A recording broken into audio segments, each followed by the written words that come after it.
Have you ever rushed into a financial decision before and then immediately after you've thought, man, I regret that? Making impulse purchases or rush decisions can hold you back financially because you're not really in control of your money if you let yourself get carried away with stuff like this. But fear not, in today's video, I'm going to give you some tips that have helped me take a moment to pause before I made any financial decisions, and it's really helped me take control of my money. So let's get into the video.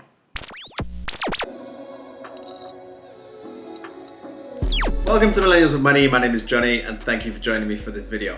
Now, when you're trying to take control, when you're trying to avoid these impulse decisions, it's all up here. It's a mental game. So the tips I'm going to give you today will help you to change your mindset and will help you to think twice before you make any impulse or rushed financial decisions. I admit I still struggle with making rushed decisions and impulse purchases. Sometimes I'm not perfect, but the times that I've used these tips, it's often helped me out and it's helped me probably save a load of money that I would have otherwise spent or thrown away that I didn't need. So let's get right into the tips. Tip number one is something I'm always saying on this channel. I repeat it, I will not stop saying it, is have a budget and have financial goals. These are your guiding principles. So if you have a budget, if you have goals, objectives in place that you can aim for, then it will guide your financial habits and you'll be more likely to stay on track and work towards them. Let's take the example of a sports team, let's say football. You can have 11 players on the pitch that are great players,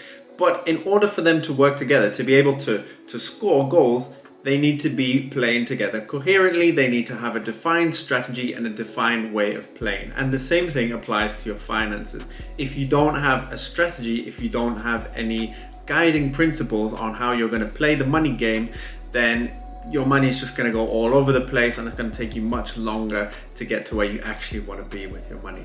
By having a strategy, by having those goals, you can work towards it and you can be very focused and you can easily filter out and identify stuff that's holding you back from getting towards your goals. Point number two may be a surprising one, and I've done a couple of videos on this topic actually, but it actually really does work, and that's actually going through all your stuff that you have at home and decluttering. Earlier on this year, I did the Minimalist Less is More challenge, which essentially involves going through your stuff and getting rid of things that you don't need, that don't bring value to your life. And I can honestly say that after doing this challenge, that less really is more. By having less stuff, you have a greater appreciation of the stuff that you do need, and you start to recognize the value that that stuff brings you.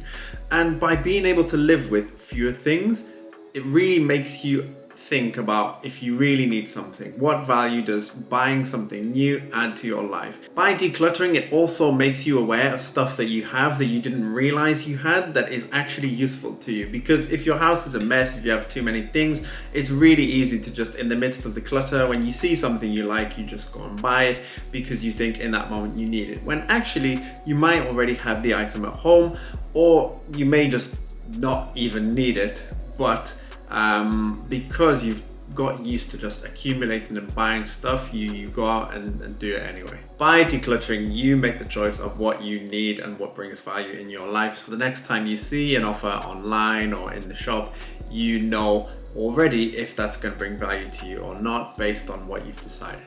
If you want to learn a bit more about minimalism, and check out those videos I've already made. I'll leave the link up here. I think it's up here. I can't remember if it's this one or this one. Anyways, the link will be somewhere up here, guys. Don't worry.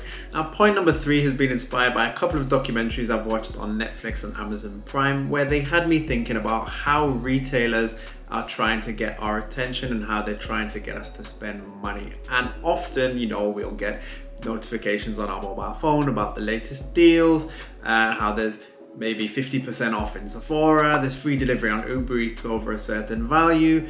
Heck, even the investing apps like Trading 212, they'll tell you when the market crashes down or when there's a new IPO so that you go on the platform and you invest in them. All of this is noise and it's trying to draw your attention, and I've drawn the conclusion that the best way to shut out the noise is to turn off push notifications on your mobile phone for these apps. So the two documentaries I watched were The Social Dilemma on Netflix and also Global Fast Food on Amazon Prime. Now, many of you may be familiar with the first one, maybe not so much with the second one. Anyways, the two key takeaways that I got from these documentaries are that number one, our data and our behavior is being monitored, and based on how we act, these companies, these retailers will try and grab our attention and try and get us to spend money by notifying us of deals or new things that are going on within the app, etc. And the second thing I learned is that some of these attempts to get our attention are a bit more subtle than others. We all saw what happened at the World Cup, right? Agua.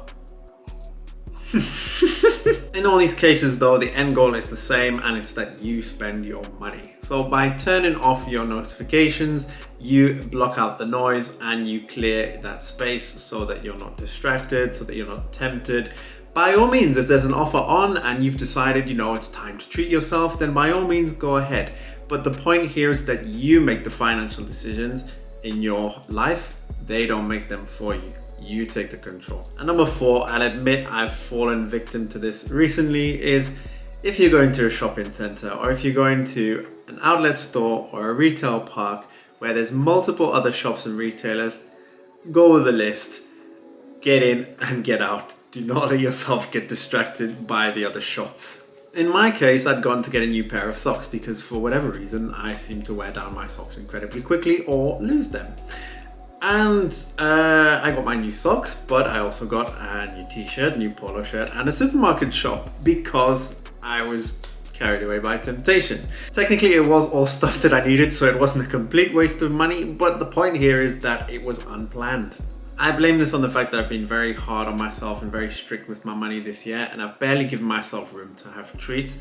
So for that reason, going to a shopping center and seeing, clothing stores and places that I don't normally go, I thought, hey, let me go check this out. Now, if you're going to a shopping center or you're going to a place where there's a risk that may happen, maybe plan that as your treat time. But set guidelines, set limits for it. Give yourself a budget to spend for that treat.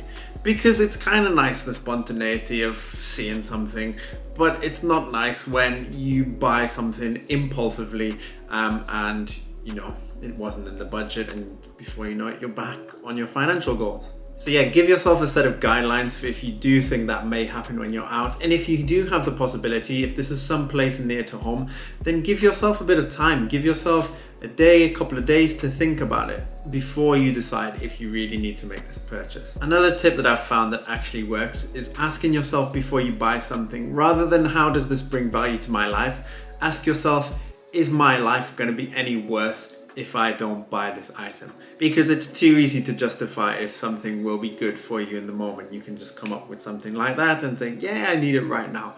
But rather than coming at it from an angle of needing or wanting more, why not come at it from an angle of being content with what you have and having enough? Which again goes back to my point on minimalism, which I made earlier in the video.